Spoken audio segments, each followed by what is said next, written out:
Dear Patriots, before the news starts, please subscribe to our patriotic channel by clicking the subscribe button.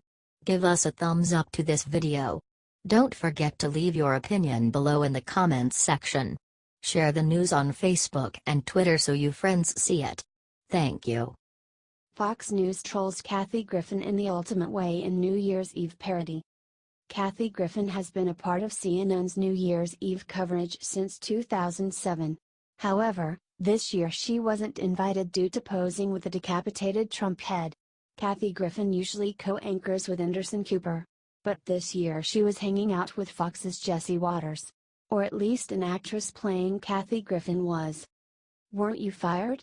Waters asked Kathy Griffin, played by Fox News' Kennedy. "I was just trying to get ahead," responded Griffin. "Why did the chicken cross the road?" "Because Anderson Cooper kicked it off the New Year's Eve show," she joked. "Knock knock," said Kennedy. "Who's there?" asked Waters. "Anderson Cooper," responded Kennedy. "Anderson Cooper who?" asked Waters. "Exactly, you're dead to me," joked Kennedy. They kept the jokes coming. "Why does a golfer wear two pairs of pants?" "In case Anderson Cooper gets a hole in one," joked Kennedy. The real Kathy Griffin has still refused to apologize for her obscene Trump picture. She has since cried that Trump broke her and ruined her life for the photo she took. She has even attacked Trump's children for bullying her. "I'm no longer sorry. The whole outrage was BS. The whole thing got so blown out of proportion. And I lost everybody. I had Chelsea Clinton tweeting against me. I had friends, Deborah Messing, from Will and Grace, tweeting against me. I mean, I lost everybody. And so I have been through the mill. I didn't just lose like, one night on CNN, my entire tour was cancelled within 24 hours because every single theater got all these death threats," whined Griffin in an August interview.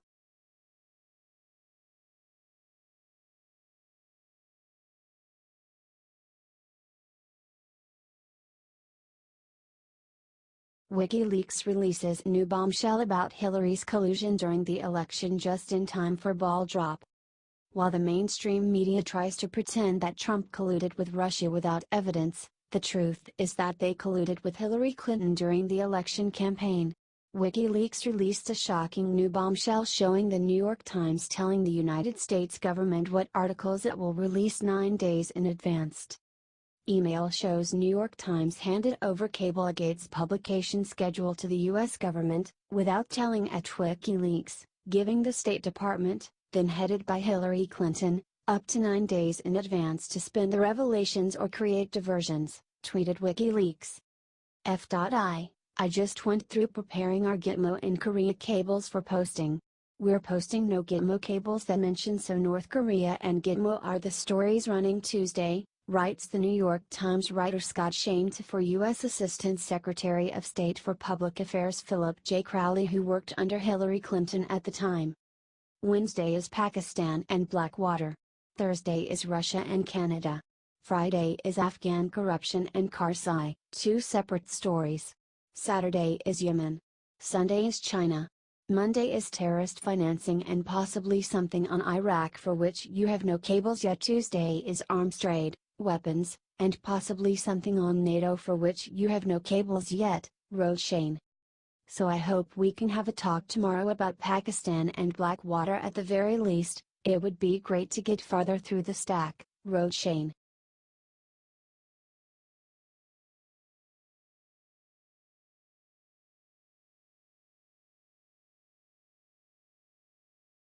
Warning: Kim Jong-un just released the time and place of his next attack.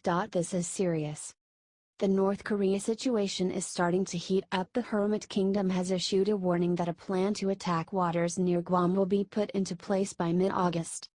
A statement released by the state-run news agency KCNA said the mid-August plan will involve a historic enveloping fire at Guam. After the plan is set in place, the government will then keep closely watching the speech and behavior of the U.S. and wait for orders from Kim Jong-un. A commander of the North Korean army told CNN. The U.S. president at Gulf Links again let out a load of nonsense about fire and fury, failing to grasp the ongoing grave situation. It seems that he has not yet understood the statement. Sound dialogue is not possible with such a guy bereft of reason, and only absolute force can work with him. After Pyongyang announced that it had developed a miniaturized nuclear warhead, President Trump warned North Korea that he would unleash fire and fury like the world has never seen if the country continues to make threats against the U.S. Secretary of Defense James Mattis clarified President Trump's statement. The DPRK must choose to stop isolating itself and stand down its pursuit of nuclear weapons.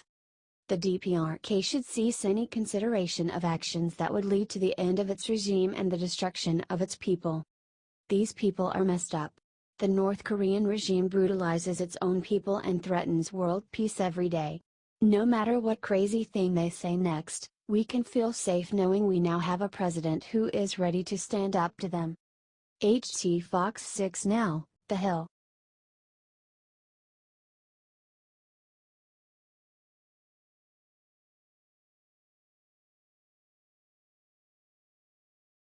James Comey just tried to insult Trump on New Year's. It backfired brutally. Over the past 2 years, fired former FBI Director James Comey has thoroughly disgraced himself to Democrats and Republicans alike. Republicans cannot stand him because he clearly did the Democratic Party a huge favor by letting Hillary Clinton off without any charges. Democrats hate him because he reopened the FBI's investigation into Clinton right before Election Day, torpedoing her last chance of getting elected. After returning to private life, Comey truly should keep his mouth shut, particularly since fellow former FBI Director Robert Mueller is conducting a highly controversial investigation into President Donald Trump and his circle. Instead, impulsive Comey decided to try and insult Trump over New Year's. Through his Twitter account, Comey threw out a thinly veiled dig at President Trump, insinuating that he is a liar. Comey posted, "Here's hoping 2018 brings more ethical leadership, focused on the truth and lasting values. Happy New Year, everybody." It did not take long to others to point out how hypocritical Jim's statement was. Replied one Twitter user, "Well, you didn't show too much ethical leadership when you let Strzok and Lynch tell you how to word certain legal matters when dealing with Mrs. Clinton.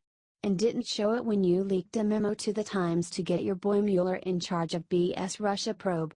Pot calling kettle black." Another hit just as hard, writing, "So much corruption happened under your watch yet you're still pretending life is grand, prancing in fields, tossing out Bible quotes, getting millions for your story - a story to which we already know the ending. I feel sad for you. Do you think Comey has zero right to call anyone else unethical or a liar?"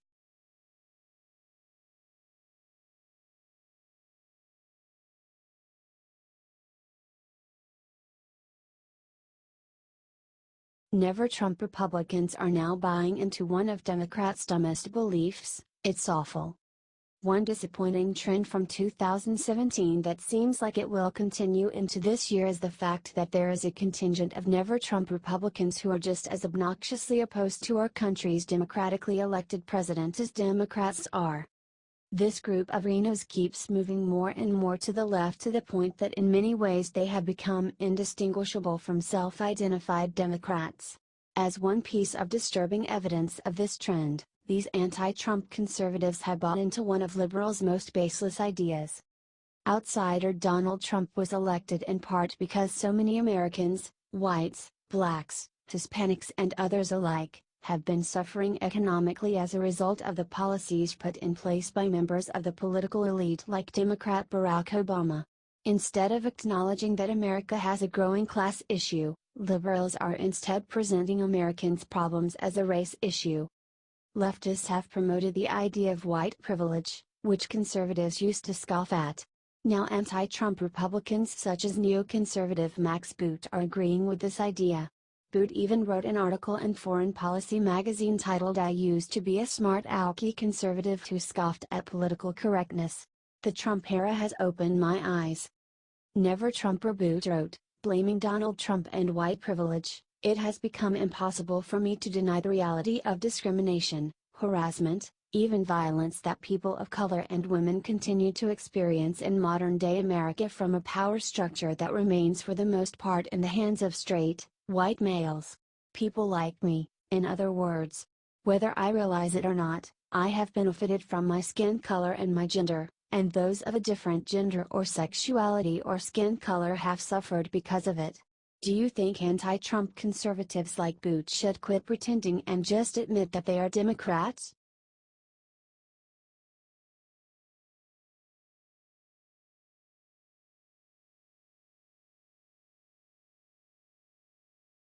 Lib Chelsea Handler just lectured whites about how they oppress other people, she got destroyed.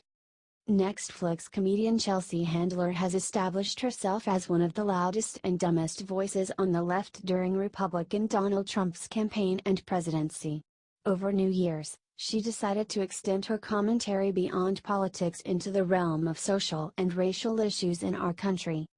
Handler read something on the internet and was evidently so impressed with herself that she decided to share it with people on Twitter. She wrote, "I hope you take the time to read this very important article in the hopes of us all having a better understanding of what it feels like to be oppressed. And, of course, wishing the world more peace and love this coming year, in every color, every country." Unsurprisingly, the far-left article was about white privilege. Part of it stated, whiteness, in other words, continues to pay tangible benefits, and for right or wrong, it makes some sense that its primary beneficiaries are loath to support candidates who expressly promise to disrupt this privileged status. People with some common sense immediately pointed out what a hypocrite Handler was for promoting this article. Wrote one Twitter user, "Do you know what it's like to be oppressed? As you go home to your multi-million-dollar mansion?" Handler responded with a tantrum, saying, "No, you fucking idiot, I'm actually going to a house that I overpaid to rent for my friends and family. Because I gave away so much money to people in need this year, I decided to treat myself to a vacation." Another person posted, "You probably know nothing about being in that whole white working class. It's a different world than that whole privileged and entitled place you live in." Handler completely contradicted her whole argument by writing back, "Yes, I know nothing because I'm white." This made someone get an amazing burn-in. They wrote, "No, you know nothing because you're a dumbass. Don't blame your stupidity on your race. Do you think Chelsea Handler is an idiot?